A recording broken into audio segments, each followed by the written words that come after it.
정말 5월이 이제 다 가고 있어요. 시간이 참 빠름을 느끼게 되는데요. 여러분들 이 남은 2024년 뭐 많이 남은 것 같지만 또 지나다 보면 금방 마무리가 될 거라고 생각되어집니다. 5월 또 일주일밖에 남지 않은 시간에 와 있는데요. 이제 뭐 6월 달이 눈앞에 다가왔고 또 6월 지나가면 뜨거운 여름과 함께 뭐 캠프다 수련회다 하다 보면 가을이 올 거고 바쁘게 지내다 보면 올 한 해 마무리하는 시점이 다가오지 않을까 싶습니다. 어쨌든 하루하루가 정말 빠르게 지나가는 것을 느끼게 되는데요. 여러분 이 하루하루 삶 속에서 이 하나님께서 기뻐하시는 아름다운 삶을 살아갈 수 있는 저와 여러분들이 다 되셨으면 좋겠습니다. 특별히 우리 또 귀한 자녀들이 이 자리에 와 있는데 우리 자녀들 축복하는 마음으로 박수 한번 쳤으면 좋겠습니다. 귀한 자녀들 축복하고 사랑합니다. 자, 오늘은 지난 시간에 이어서 다니엘 10장 말씀을 같이 살펴보도록 하겠습니다. 오늘 살펴보게 될 이 4절에서 9절의 말씀은 이 다니엘이 놀라운 환상을 체험한 부분에 대해서 진술하고 있는 내용입니다. 오늘 4절 말씀 보니까 말씀을 이렇게 시작하는데요. 4절 말씀 같이 한번 읽어보겠습니다. 정월 24일에 내가 히데겔이라 하는 큰 강가에 있었는데 아멘. 자, 정월 24일은 다니엘이 이 금식을 끝내는 그 날이었습니다. 그리고 그 끝내는 그날에 하나님의 사자가 이 다니엘에게 찾아오게 되었다라는 사실이에요. 여기서 정월 24일은 그 당시 유다 민족이 사용하던 달력상 BC 536년 1월 24일을 말씀합니다. 여기서 1월이라는 것은 오늘날 우리가 사용하는 이 태양력이 아니고 그들이 사용하던 달력이었어요. 그래서 지금의 태양력으로 하면 4월달이라는 것이죠. 4월 24일이라는 말씀입니다. 히데겔이라고 이렇게 강 이름을 이야기하는데요. 이 히데겔이라는 강은 오늘날의 티그리스 강을 말씀합니다. 여러분들이 메소포타미아라는 이 단어를 많이 들어보셨을 거예요. 사회 옛날에 공부할 때 기억나시죠? 유명한 이제 문명 발상지라고 이렇게 아마 배우셨을 텐데 이 메소포타미아가 두 강 사이에 있는 땅이라는 그런 의미입니다. 여기서 두 강 중에 하나가 성경에 자주 언급되고 있는 이 유프라테스 강이 하나이고 그 다른 한 강이 바로 오늘 말씀하고 있는 이 히데겔 곧 티그리스 강을 말씀합니다. 다니엘이 이 히데겔 강변에서 그가 체험했던 그 환상을 보게 되었고 그 환상을 체험했던 그 내용들을 기록하고 있는 것이 오늘 본문 말씀이 놀라운 환상을 체험하게 되었습니다. 근데 무엇을 보게 되었냐면 오늘 5절에서 6절에 보게 되니까 이렇게 설명하고 있습니다. 같이 한번 5절과 6절 말씀 읽어보도록 하겠습니다. 그때 내가 눈을 들어 바라본즉 한 사람이 세마포 옷을 입었고 허리에는 우바스 정금띠를 띠었고 그 몸은 황옥 같고 그 얼굴은 번갯빛 같고 그 눈은 횃불 같고 그 팔과 발은 빛난 녹과 같고 그 말소리는 무리의 소리와 같더라. 아멘. 다니엘이 환상 중에 한 사람을 보았다라고 말씀합니다. 그리고 그 본 한 사람에 대해서 지금 묘사하고 있는 부분이 바로 이 5절과 6절 말씀이죠. 근데 그 사람이 뭘 입었다라고 말씀하죠? 세마포 옷을 입었다라고 말씀합니다. 그리고 허리에는 이 우바스 정금을 띠었다라고 말씀하죠. 그러니까 이 우바스 정금이라는 것은 오빌의 금을 말하는 것처럼 지역을 말씀하는 거예요. 정확한 지역은 알 수 없지만 유명한 금이었다라고 학자들은 이야기합니다. 그리고 그의 몸은 황옥 같았고 또 그 얼굴은 번갯빛 같았고 그 눈은 횃불 같았고 그의 팔과 발은 빛난 이 놋과 같았다라고 말씀하고요. 그의 말소리는 어마어마하게 큰 무리의 소리와 같았다라고 말씀하죠. 자, 그러면 여러분 상상의 날개를 한번 펼쳐서 이거 하나하나 한번 그려보세요. 어떤 사람이 나올까요? 어마어마한 사람이다. 그러니까 다니엘이 본 사람은 도대체 그럼 누구냐? 누구를 본 것입니까? 우리가 사도 요한이 이 반모섬에서 이 예수님, 그 부활하신 예수님께서 그에게 나타나셔서 말씀하시는 것을 보게 되죠. 인자 같은 모습으로 요한에게 나타나셨다라고 말씀하는데요. 바로 요한계시록 1장 13절에서 16절의 말씀을 같이 한번 읽어보도록 하겠습니다. 촛대 사이에 인자 같은 이가 발에 끌리는 옷을 입고 가슴에 금띠를 띠고 그 머리와 털의 희기가 흰 양털 같고 눈 같으며 그의 눈은 불꽃 같고 그의 발은 풀무에 단련한 빛난 주석 같고 그의 음성은 많은 물소리와 같으며 그 오른손에 7별이 있고 그 입에서 좌우에 날선 검이 나오고 그 얼굴은 해가 힘있게 비치는 것 같더라. 아멘. 자, 지금 사도 요한에게 나타나셨던 부활하신 예수님의 모습과 다니엘에게 나타났던 한 인자, 그 두 인물을 우리가 비교해 보면 비슷하다, 흡사하다라고 우리가 볼 수 있는 거예요. 그래서 여러분 거의 흡사하다는 것을 알 수 있습니다. 그래서 우리가 이 본문에 등장하는 사람이라고 인자라고 표현되어 있는 이분은 학자들은 뭐라고 이야기하냐면 곧 성육신하기 이전에 성자 하나님이시다라고 이야기하고 있어요. 왜냐하면 예수님께서 요한에게 나타나셔서 보여주셨던 모습과 이 다니엘에게 나타나신 모습과 흡사하기 때문에 바로 이 성자 하나님 곧 예수님이시다라는 것을 말씀해 주고 있는 거죠. 성자 하나님께서 히데길 강가에서 다니엘을 만나 주신 거예요. 다니엘에게 나타나셔서 이 환상 가운데 나타나시고 말씀하셨다라는 것이죠. 근데 중요한 게 무엇이냐면 그럼 왜 하나님께서 왜 성자 하나님께서 왜 히데길에서 다니엘을 왜 만나 주셨는가? 이 부분을 우리가 좀 살펴볼 필요가 있다라는 거죠. 우리가 이것을 알기 위해서는 그럼 다니엘이 그럼 왜 히데길 강가에서 그렇게 있었느냐? 이것을 우리가 알게 되면 그 하나님, 성자 하나님께서 왜 그곳에 오셨는지를 우리가 알게 된다라는 사실이. 자, 여러분 다니엘이 왜 그곳에 있었을까요? 히데길 강가에서 뭐 했을까요? 휘파람 불고 놀고 있었을까요? 그러니까 조용한 장소를 찾아서 하나님 앞에 기도하기 위함이었다라고 이전에도 한번 말씀을 드렸었죠. 여러분 이스라엘 사람들은 기도할 때 성전에 가서 기도하는 것을 즐겨했고 좋아했습니다. 그런데 그 성전뿐만 아니라 자신의 집의 옥상이라든지 또는 강가나 바닷가 같은 조용하고 한적한 곳을 일부러 찾아가서 기도하는 그런 습관을 가지고 있었다라는 사실이. 성경을 보게 되면 이 야곱이 하란에서 가나안 땅으로 가게 될 때에 야복 강가에서 다른 사람들과 모든 가족들과 모두를 다 보낸 뒤에 홀로 남아서 기도했다라고 말씀하는 것을 우리는 보게 되죠. 또 에스겔서도 보게 되면 기도 장소가 마땅치 않았는지 그발 강가에서 기도했다라는 장면이 소개되고 있는 것을 보게 됩니다. 또 다니엘 역시도 같은 이유로 이 히데길 강가를 찾았다라고 우리는 볼 수 있는 거예요. 하나님 앞에 기도하기 위해서 이 히데길 강가에 가서 기도의 장소를 찾았다. 이 한적하고 조용한 곳을 찾아서 하나님과 개인적으로 만나고 하나님 앞에 기도하기 위해서 이렇게 나아갔다라는 것이죠. 그러니까 조용한 곳을 찾아서 하나님 앞에 집중해서 기도하기 위해 그 장소를 찾아갔다라는 말씀이. 여러분 그럴 때 어떻게 되었습니까? 하나님을 만나는 놀라운 체험을 했다라는 것을 우리가 성경을 통해서 보게 되죠. 그러니까 여러분 이 본문을 통해서 우리가 얻을 수 있는 교훈이 여러분 무엇입니까? 결국 우리가 하나님을 만나기 원한다면 하나님의 음성 듣기를 원한다면 하나님께서 놀라운 은혜와 역사와 기적을 우리의 삶에 나의 삶에 이루시기를 원하신다면 우리는 하나님을 만나는 장소로 나가야 한다라는 말씀을 해주고 있는 거예요. 그러니까 여러분 조용한 기도의 처소를 찾아서 온 힘을 다해 집중해서 기도하며 나갈 때 하나님께서 놀라운 기적을 이루시고 우리를 인격적으로 만나주신다라는 말씀입니다. 실제로 우리 하나님께서는 당신을 간절하게 찾는 자들을 만나주신다라고 성경은 명확하게 말씀하죠.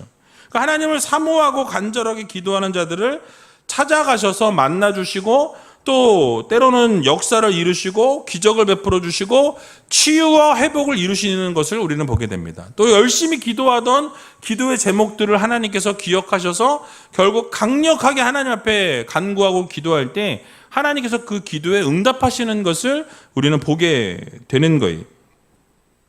그러면 우리가 어떻게 해야 합니까? 하나님을 만날 수 있는 공간을 만들어야 한다라는 거예요. 하나님을 인격적으로 만날 수 있는 자리를 우리가 만들어야 한다라는 것입니다. 다시 말씀드리면 성도들은 하나님께 집중할 수 있는 기도의 자리를 찾아 나서야 된다라는 거예요. 기도할 수 있는 장소들을 구별해야 되고 매일 그곳에서 하나님과 더 친밀한 교제를 나눌 수 있도록 하나님의 그 은혜를 사모하고 하나님의 그 만지심과 놀라우신 역사와 은혜를 맛보기 위해서 하나님과의 교제의 장소를 우리가 찾아 나서야 된다라는 거예요. 만약 교회가 여러분들에게 집중하기에 가장 적합한 자리라면 여러분 이 교회에 오셔서 기도하시면 된다라는 거예요. 그래서 이 교회에서 간절하게 기도할 때 하나님을 만나게 되는 것이죠. 여러분 금요 성령 집회가 얼마나 좋은 기회입니까? 내가 아무리 크게 외치고 기도해도 옆 사람 소리 기도가 들려야 안 들려요? 물론 또 옆에 딱 앉아가지고 귀 딱 들이대면 들리겠죠. 근데 어쨌든 음악이 나오고 열심히 기도하면 안 들려요. 그 기도 신경 안 써. 내 기도에 집중하면 들릴 수가 없어요. 그러니까 여러분 이곳에 나오셔서 하나님을 만날 수 있는 공간이 얼마나 좋습니까? 잘 돼 있잖아요. 또는 여러분들이 만약에 이렇게 공적인 자리가 불편하다 그러면 여러분 골방을 하나 선택하셔서 여러분의 집에 자녀들이 없을 때, 아니면 자녀들이 잠잘 때, 아니면 자녀들 다 내보내신 분들은 조용한 어느 장소를 선택해서 그곳에서 하나님 앞에 기도하면서 항상 구별하여서 그 자리를 만들 때 그곳에서 하나님을 만날 수 있다라는 사실이. 또는 다니엘처럼 강가가 될 수도 있고 산이 될 수도, 예수님께서 겟세마네 동산에서 기도하신 것처럼 산이 될 수도 있고 어떤 장소가 되었든지 상관이 없습니다. 기도할 수 있는 장소라면 그 장소는 오케이예요. 그러니까 여러분들이 기도할 수 있는 자리를 만드시고 그 시간을 정하셔서 그 시간에 항상 하나님 앞에 기도하고 간구할 수 있는 공간을 만드시고 그 공간에서 하나님 앞에 마음껏 부르짖고 마음껏 기도할 수 있는 그러한 시간들을 여러분들이 늘 가지셔야 한다는 거예요. 그러니까 하나님을 만나는 장소가 따로 정해진 것은 아닙니다. 그러나 중요한 게 무엇이냐면 집중해서 기도할 수 있고 또 하나님과 깊이 있는 기도의 시간을 가질 장소를 구별하라는 말씀이에요. 그래서 이게 다니엘이 히데겔에 와서 강가에서 조용히 하나님 앞에 간구하고 이스라엘 백성들을 위해서 기도했던 것처럼 여러분들도 하나님을 인격적으로 만나고 하나님께 부르짖을 수 있는 그런 공간을 만드셔야 한다는 거예요. 그래서 여러분 모든 성도가 정말 하나님 앞에 기도함으로 하나님을 인격적으로 만나고 직접적으로 음성도 듣고 환상도 보고 하나님을 만나는 놀라운 체험을 해야 한다는 거예요. 근데 왜 여러분 그렇다고 해서 모든 성도가 그런 체험을 할 수 있는 것은 아니다라는 거예요. 왜 그렇습니까? 이 조용한 기도의 처소를 구별하지 아니하고 또 분주하게 살아가면서 깊은 기도의 자리에 들어가지 않았는데 그런데 또 하나님을 만나고 싶다 그러면 여러분 이게 말입니까? 방구입니까? 말이 안 되는 거예요. 왜요? 나는 대충 바쁘면서 대충 살고 하는데 또 하나님의 은혜는 받고 싶어. 근데 하나님의 은혜는 받고 싶은데 시간은 없어. 기도는 못해. 이게 앞뒤가 안 맞는 거잖아요. 내 우선순위가 어디에 있는지를 우리가 보셔야 된다는 거예요. 여러분들이 정말 하나님을 만나기 원하고 하나님의 은혜가 간절하면 하나님을 만날 수 있는 공간을 찾아 나서야 된다는 거죠. 그러니까 하나님을 깊이 만나는 체험을 원한다면 조용한 기도의 처소를 여러분들이 정하시고 만드셔서 깊이 있는 기도를 하시고 인격적인 하나님을 만날 수 있는 믿음의 성도님들이 다 되시기 바랍니다. 하나님과 개인적인 만남을 가질 수 있는 처소를 구별할 때 하나님께서는 여러분들을 직접적으로 만나주시고 은혜도 주시고 성령도 주시고 여러분들의 응답도 하시고 놀라운 역사를 이루신다라는 이 사실을 여러분 모두 믿으시고 그래서 오늘 이 시간 하나님과 깊은 교제의 시간을 나눌 수 있는 그런 이 금요 성령 집회를 만들어가는 저와 여러분들이 다 되시길 주님의 이름으로 간절히 축원드립니다. 자, 우리가 또 생각해 볼 수 있는 것은 5절과 6절에 나오는 환상 중에 이 한 존재에 대한 모습이 진술되어 있는 것을 보게 되죠. 5절에 한 사람이라고 묘사하는데 나중에 살펴보겠지만 16절을 보게 되면 사람의 모습을 했지만 사람은 아니었다라고 설명하는 것을 보게 돼요. 그러니까 인자와 같은 이였다라고 표현하는데, 여기에 말씀하고 있는 것처럼 세마포 옷을 입고 허리에 순금띠를 띠고 있었다라고 말씀합니다. 그러니까 이 세마포 옷을 입고 허리에 금띠를 띠었다라는 것은 왕을 상징하는 거예요. 그러니까 왕의 신분을 가지고 있었다라는 것을 의미하고 있습니다. 그래서 앞에 설명드렸던 것처럼 이 성육신하기 이전에 성자 하나님이라고 말씀을 드렸습니다. 그러니까 실제로 성자 하나님은 세상에 오실 때에 사람의 모습으로 인자의 형태로 오셨다라고 성경은 말씀하죠. 단지 사람의 형체만 갖추신 것이 아니라 온전한 인간으로 이 땅 가운데 오셨다라고 성경은 말씀하고 있어요. 그래서 우리가 교리를 배울 때 성자 하나님이신 예수 그리스도께서 완전한 사람인 동시에 또 완전한 신성을 가지신 완전한 하나님이라고 우리가 말씀을 들었었죠. 우리가 이 성자 하나님께서 다니엘에게 나타나실 때 사람의 모습으로 나타나셨을 뿐만 아니라 세상에 오실 때 역시도 인간의 몸을 입고 이 땅 가운데 오셨다라는 것을 우리는 주목해 보아야 한다라는 거예요. 다니엘이 성자 하나님을 보기 이전에도 여러 왕들에 대한 환상을 이전에 우리가 살펴보았었습니다. 다니엘이 본 왕들의 모습이 여러분 어떠했었죠? 그들은 한결같이 짐승 같은 그런 모습이었다라고 성경은 말씀해요. 사자 같은 짐승이라고 이야기했고, 곰 같은 짐승 같다라고 이야기했고, 표범 같은 짐승, 공포 영화에서나 볼 수 있는 그런 무시무시한 짐승의 모습이었다라고 이야기하고, 순양이나 순염소의 모습을 하고 있었다라고 우리가 예전에 살펴보았습니다. 아마 다 잊어버리셨을 거예요. 지금 무슨 소리를 하나. 집에 가서 한번 다시 읽어보시면 이게 그 소리구나 아실 수 있어요. 이것이 그들이 비록 사람의 모습을 하고 올 것이지만 그 사람들은 사실 그 마음속에는 짐승과 같은 그런 삶을 살았던 자들이었다라는 것을 우리들에게 예표해주고 있는 말씀인 거예요. 그러니까 실제로 다니엘이 환상 속에서 본 왕들은 사람의 모습을 하고 있었지만은 하는 짓은 짐승과 같았다라는 것이죠. 그러니까 사람의 모습을 하고 있었으면서도 사람 같은 삶이 아니라 짐승과 같은 삶을 살았다라는 말씀인 거예요. 그러니까 이기적인 탐심을 채우기 위해서 자기가 하고 싶은 모든 것들을 했던 것을 보게 되죠.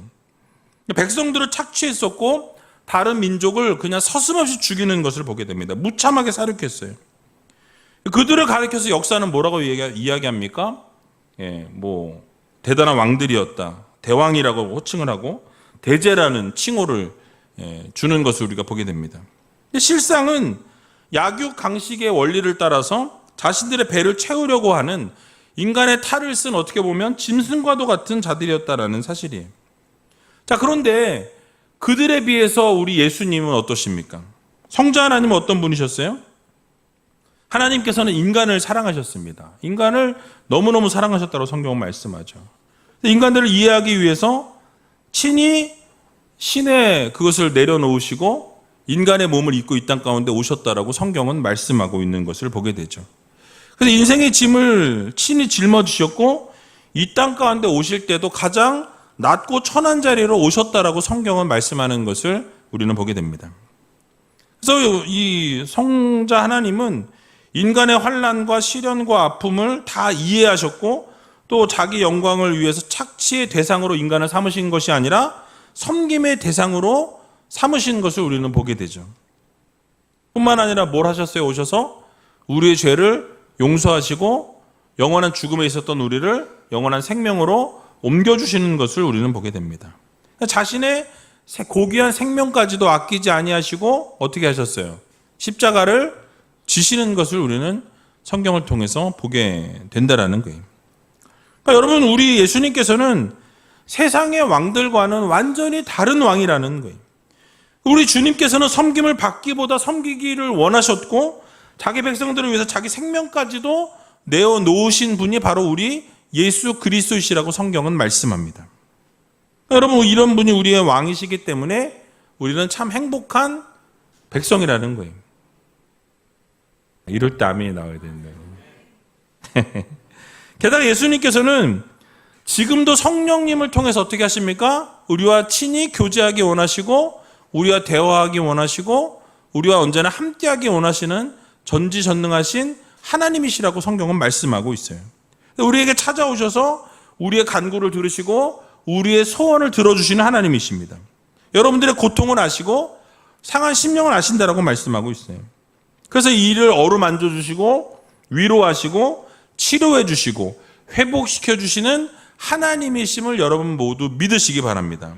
그래서 우리는 이 세상의 어떤 통치자로부터 만족을 누릴 수 없지만 예수님께 나아가기만 하면 어떻습니까? 우리 주님께서 우리에게 만족을 허락해 주신다라는 거예요. 여러분, 우리 주님께서는 우리에게 평강을 주시고 여러분들의 희락을 주시고 여러분들에게 행복을 주시는 분이세요. 그러니까 우리가 날마다 예수님 앞에 나아갈 수 있는 믿음의 성도들이 되어야 할 것입니다. 그분께 나아가서 여러분들의 형편과 여러분들의 사정과 여러분들의 그 문제와 여러분들의 막혀있던 모든 것들을 주님 앞에 아뢰게 될 때 우리 주님께서는 그 여러분들의 형편과 아픔을 들으시고 어떻게 하세요?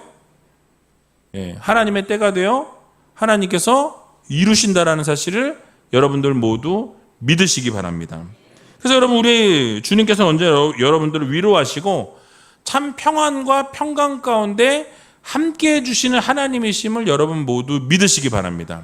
그러니까 여러분, 우리의 믿음이 중요한 거예요. 그러니까 하나님께서는 우리에게 말씀하시고 언제나 응답하기 원하시는 하나님이신데 우리가 그 응답을 듣지 못하고 들었음에도 불구하고 믿지 못하는 거예요. 신뢰하지 못한다라는 거예요. 그러나 우리 하나님께서 원하시는 것이 무엇입니까? 여러분들이 전적으로 신뢰하고 믿는 것을 하나님은 원하신다라는 거예요. 그러니까 여러분들의 고통을 아뢰을 때 모든 것을 아시는 주님께서는 어떻게 하길 원하세요? 여러분들의 기도를 듣기 원하시고 결국 그 문제를 해결해 주기 원하시는 하나님이심을 여러분들 모두 기억하시기 바랍니다. 그러므로 날마다 하나님의 은혜의 보좌 앞에 나아가셔서 담대함으로 나아가시고 하나님 앞에 부르짖고 기도할 때 하나님께서 여러분들을 긍휼히 여겨주시고 하나님께서 여러분들의 은혜를 베푸시기 원하시는 하나님이심을 여러분 모두 기억하시고 오늘 이 순간 이 시간 이 자리에서 하나님 앞에 간절히 부르짖어서 응답받고 돌아갈 수 있는 저와 여러분들이 다 되시길 주님의 이름으로 간절히 축원드립니다. 우리 마지막으로 오늘 본문 7절에서 9절 말씀 같이 한번 읽어보도록 하겠습니다. 이 이상은 나 다니엘이 홀로 보았고 나와 함께한 사람들은 이 이상은 보지 못하였어도 그들이 크게 떨며 도망하여 숨었었느니라. 그러므로 나만 홀로 있어서 이 큰 이상을 볼 때에 내 몸에 힘이 빠졌고 나의 아름다운 빛이 변하여 썩은 듯 하였고 나의 힘이 다 없어졌으나 내가 그 말소리를 들었는데 그 말소리를 들을 때에 내가 얼굴을 땅에 대고 깊이 잠들었었느니라. 아멘. 다니엘이 인자의 환상을 자신 홀로 보았다라고 이렇게 설명하는 것을 보게 됩니다. 재미있는 건 뭐냐면 이 환상이 나타날 때 혼자 있지 않았다라는 거예요. 여기 본문을 보게 되니까 주변에 사람들이 있었다라고 말씀하죠. 그러니까 여러분, 주변에 사람들은 다 같이 있었는데 그 환상을 본 사람은 누구뿐입니까? 다니엘뿐이라고 성경은 말씀하고 있어요. 그러니까 여러분, 아마도 여기 본문을 보게 되니까 그들은 다 떨면서 도망하여 숨었다라는 것은 환상을 보지 못했지만 소리를 들었거나 아니면 환상을 보지 못했지만 일어나는 현상을 그들이 느꼈다라는 거예요. 그러니까 하나님의 임재를 눈으로 볼 수는 없었지만 강력한 느낌을 그들이 받게 되었고 느끼게 되었고 그래서 그들이 어떻게 되었어요? 두려워서 숨게 되었다라고 말씀하죠. 근데 중요한 것은 무엇이냐면 다니엘과 그와 함께한 사람들이 동일한 사람들이었음에도 불구하고 오로지 누구만? 다니엘만 그 하나님께서 보여주신 환상을 볼 수 있었다라고 성경은 우리들에게 말씀합니다. 여러분, 그러면 왜 이런 차이가 발생했냐라는 거예요. 왜 다니엘만 환상을 보고 나머지 같이 있던 사람들은 그 환상을 왜 보지 못했냐라는 거예요. 그러니까 다니엘이 본 환상은 이 육의 눈으로 볼 수 있는 환상이 아니었다라는 것을 우리들에게 말씀해 줍니다. 그러니까 다니엘이 본 환상은 무엇입니까? 영적인 눈으로만 볼 수 있는 환상이었던 거예요. 그러니까 오직 영의 눈으로만 그것을 확인하고 볼 수 있는 환상을 하나님께서 보여주신 거예요. 그러니까 다니엘은 오랜 영성 훈련을 통해서 그의 영혼의 눈이 밝아져 있었고 깨어져 있었다라는 거죠. 밝게 열려 있었기 때문에 그 영적인 그 모든 것들을 볼 수 있었다라는 사실이에요. 여러분 아시는 것처럼 그 당시 다니엘의 나이가 85세가 넘었습니다. 85세가 넘었기 때문에 육신의 눈은 어때요? 흐려져 있는 상태예요. 잘 안 보이는 상태였을 거예요. 요즘에 저도 눈이 잘 안 보이더라고요. 노안이 와가지고 그런지 안경을 벗으면 잘 보이는데 안경을 쓰면 막 흐릿하게 막 보이고 막 그래요. 참 죄송합니다. 이런 얘기해서. 그러니까 어쨌든 이 노안이 오기 시작하네 육신의 눈이 침침해지더라는 거예요. 근데 이 다니엘의 영혼이 어때요? 맑아지면서 오랜 영적인 훈련을 통해서 그의 눈은 이 영적인 것을 그냥 딱 보면 그냥 알 수 있도록 그렇게 영적인 영안이 깨어져 있었다라는 것을 우리들에게 말씀해 주고 있는 거죠. 근데 그의 영혼의 눈은 오랜 영성 훈련으로 건강했고 더욱 밝게 영적인 일들을 분별했고 통찰력이 있었다라는 것을 우리들에게 말씀해 주고 있습니다. 그러니까 이런 일들이 성경에 많이 나오죠. 여러분 엘리사가 하늘의 군대를 보았습니다. 근데 영성 훈련이 안 됐던 그의 사원은 어땠습니까? 그것을 보지 못했던 것을 우리는 성경을 통해서 보게 되는 거죠. 여러분 또 반모섬에 있었던 사도 요한도 예수 그리스도의 환상과 앞으로 되어질 일에 대해서 환상을 밝히 보았다라고 성경은 말씀합니다. 그래서 이 요한계시록 말씀이 증언이 되어진 것도 그 영적인 눈이 띄어져 있었기 때문에 그 모든 것을 기록할 수 있었던 것을 우리는 보게 되죠. 오늘을 살아가는 성도들 역시 우리가 영적인 눈이 열려 있어야 한다는 거예요. 언제나 말씀을 묵상하고 하나님 앞에 예배하고 하나님 앞에 기도하면서 하나님께서 주시는 말씀, 하나님께서 말씀하시는 그 말씀을 우리가 듣고 살아가는 성도들이 되어야 한다는 거예요. 그러니까 세상에만 눈을 뜨고 세상에만 모든 것을 열어놓고 살아가는 것이 아니라 하나님의 말씀, 하나님이 무엇을 말씀하시고 여러분들에게 어떻게 살아가기를 원하시는지 계속해서 메시지를 주시고 시그널을 주시는데 그것을 우리가 무시하고 살아가게 될 때 문제가 생기게 되어 있다는 거예요. 그래서 우리가 이 세상 살아가는 성도들이 영성 훈련을 통해서 이 영안이 열려지는 귀한 우리제일교 성도님들이 다 되시기 바랍니다. 여러분 그 방법은 뭐예요? 뻔히 아시잖아요. 기도와 말씀. 언제나 하나님 앞에 기도하고 간구하고 부르짖고 또 하나님 앞에 온전히 삶을 살기 위해서 몸부림치고 하나님이 원하시는 삶을 살기 위해서 최선을 다할 때 세상과 구별된 삶을 살아가고 하나님이 기뻐하시는 일들을 행하면서 살아가게 될 때에 또 말씀이 말씀하는 것에 가고 멈추라는 것에 멈추고 언제나 그 말씀을 묵상하기 위해서 하나님과 늘 동행하고 하나님과 친밀한 삶을 살아가게 될 때 어떻게 됩니까? 우리의 영안이 열려지게 되어진다는 것을 여러분들 모두 기억하시기 바랍니다. 그래서 하나님과의 교제에 힘을 쓰시고 기도와 말씀으로 무장하게 될 때 우리의 영안이 열려지게 된다는 이 사실을 여러분 모두 믿으시기 바랍니다. 여러분 그래서 우리가 영적인 삶을 살아가기 위해서 우리가 좀 몸부림을 치고 열정과 열심을 다하고 최선을 다하는 그런 믿음의 성도들이 다 되었으면 좋겠습니다. 그래서 여러분 이 사실을 영적인 세계를 볼 수 있는 믿음의 자녀들 되게 해주시라고 오늘 함께 기도할 때 하나님께서 그 영안을 열어주시고 놀라운 역사 기적을 여러분의 삶에 이루어 주신다라는 이 사실을 믿으시고 오늘 같이 찬양하는 것이 다시 일어나라는 찬양인데 우리가 다시 흥했던 그곳으로 다시 돌아가서 다시 일어나서 하나님의 영광을 바라보고 하나님이 열어주시는 그 영적인 영안을 확 열고 오늘 정말 하나님 앞에 온전히 나갈 수 있는 저와 여러분들이 다 되시길 주님의 이름으로 간절히 축원드립니다.